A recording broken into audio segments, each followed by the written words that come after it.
you know, the Beatles is a thing of the past, and that's all. You know, it's like, you know, it's pointless us talking about the Second World War, although they tend to talk about it forever, you know, like they miss it. I think it's better to be here now and live in the present, and that's the only reluctance I have about the Beatles. But generally, it was a happy time, and we had fun, but it's over, you know, that's all.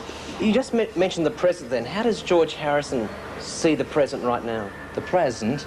Well, the present right now is a sort of whitewashed wall in the garage underneath Sydney Opera House with a sun gun on my face.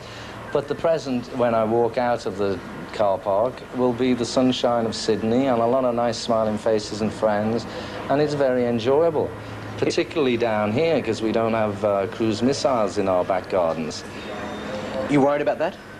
Well, I'm not exactly overjoyed with it, you know.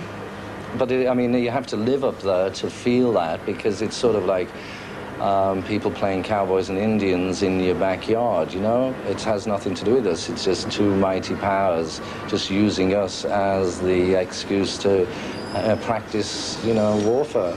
Would you describe yourself as a legend? I wouldn't. You wouldn't? No. In his own A legend in my own lunchtime, yes. A prefab four, one of the prefab four. There's been a lot of things written about the Beatles, a lot of articles, books, movies, etc. Yeah. How do you look upon that? Well, it's some of it's good, some of it's bad. You know, it really depends on... I mean, I'm interested in the truth, really.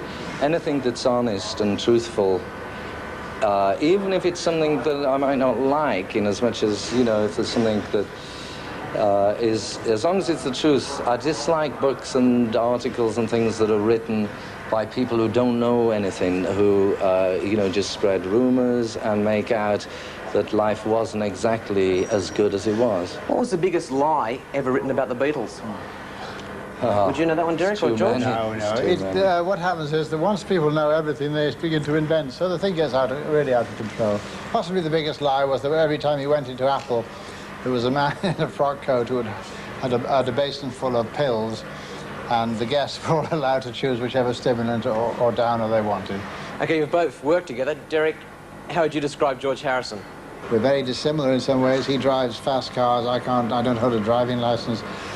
He doesn't know anything about Party, and I don't like them. He doesn't like politics. I love opera. He can't stand people who make those noises. But, I mean... Apart from that, we get on great. We get on great. You're great friends. Yeah, very well, it takes all kinds to make an interview. If you don't like opera, what kind of music do you like? I like a lot of music. I like if I was only allowed one kind of music to listen to, I would have to say it was North Indian classical music. That is to say the Ravi Shankars, Ali Akbar Khan, that kind of stuff. If you talk about rock and roll, then rock and roll to me is Little Richard, Chuck Berry, Everly Brothers, Buddy Holly, that stuff. I don't hear music these days, although they call it rock and roll, it's not rock and roll. Or music of Bob Dylan, which has always been my favourite. He said more in one song than the average songwriter said in many lifetimes. That whole Indian influence, does it still affect you? Oh, absolutely, yeah. It'll be with me till my dying moments. Okay, then how does George Harrison see the future? The future now is a good cup of tea in the hotel, and, you know, the future is always the now for me. I just hope I can continue to live a little bit longer and come more in touch with the reality that lies within us all.